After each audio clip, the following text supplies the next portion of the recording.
Alright, what is up guys and girls, and welcome back to my channel.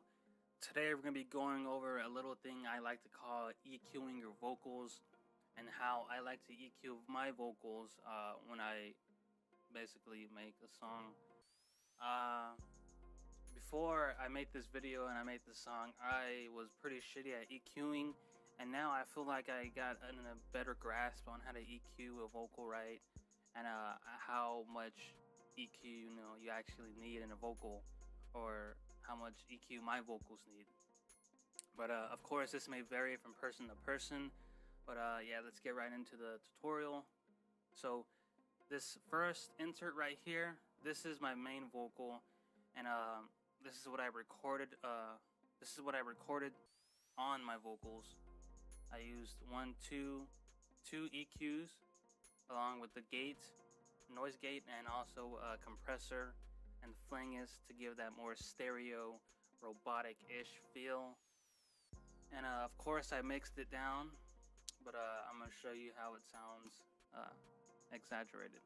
But first, let's just start off with the first simple thing that I did, and that was a basic 40 hertz cut, and anything below 40 hertz, I guess. So I just use this preset. That's my first EQ.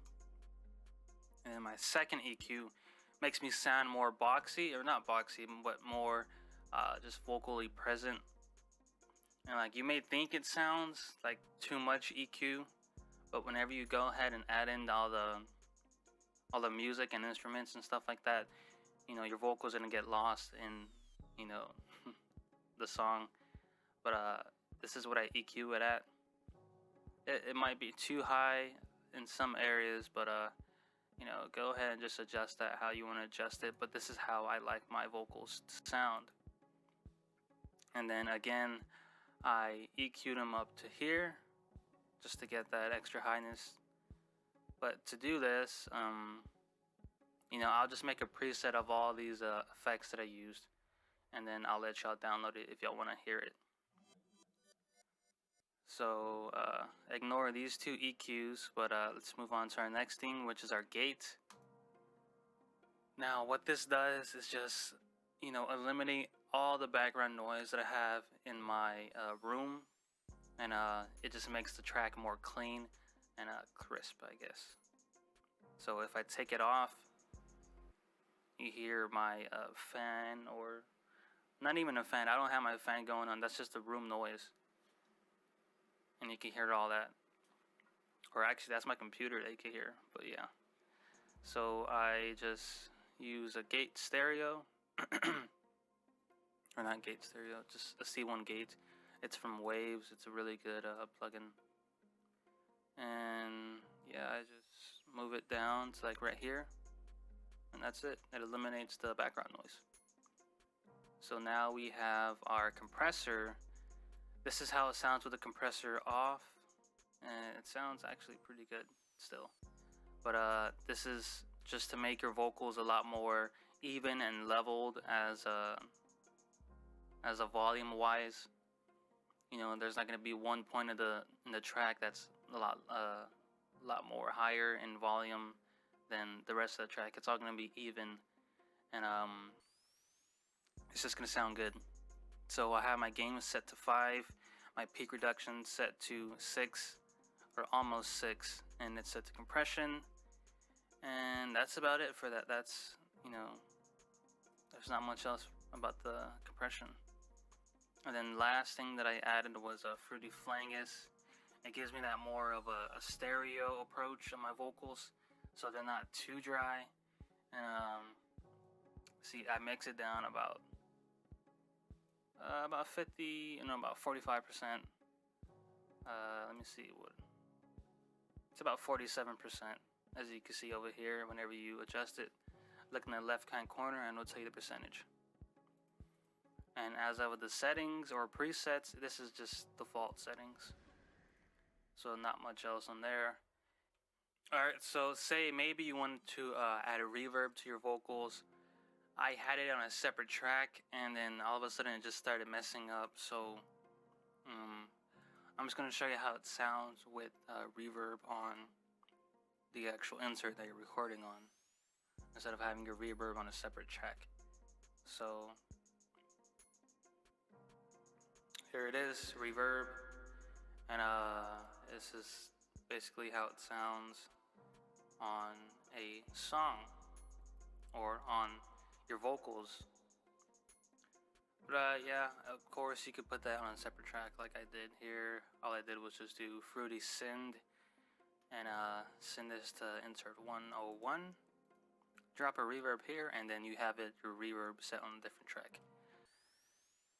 And as for how's it sound whenever you record, let me show you.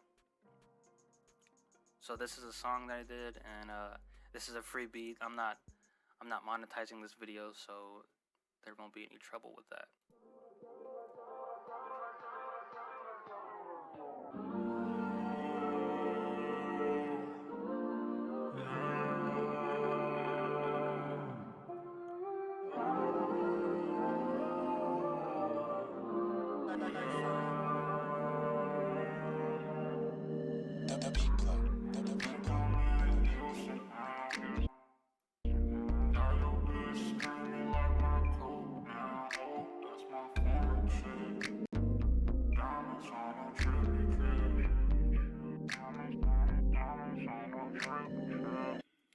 Alright, so like that's how my vocals sound. My main vocal track is this insert right here, all these, and then it also goes down to this one. So those are my main vocal tracks, and for some reason I felt like they were kind of muddy, or not muddy, but like they weren't popping out as much as they should be. That's what I thought. So I just went ahead and added another EQ. Because, you know, once you do all those plugins on that one track, it's gonna start to like unsharpen your vocals. And so what I did was set that vocal that I recorded into another insert and added reverb again, or not reverb, another EQ. So this is how it sounds with the EQ on. Let me go ahead and minimize this. Alright. Let's see if y'all can tell the difference.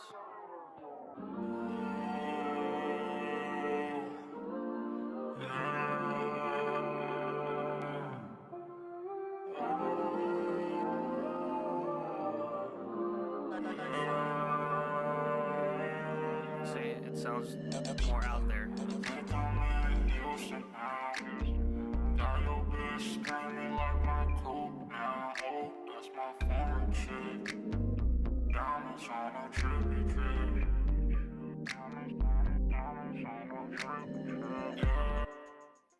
Alright, so as for clarity, whenever I use the paramedic EQ on the vocal tracks, again, it made the vocals more standing out, I guess.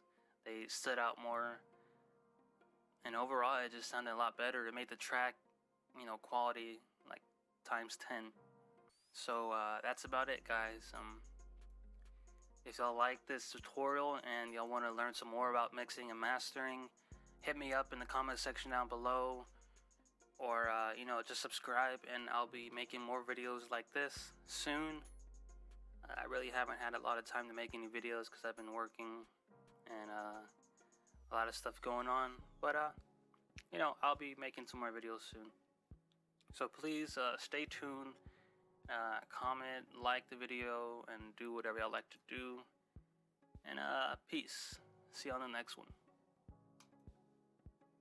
Oh, that was the wrong pause button.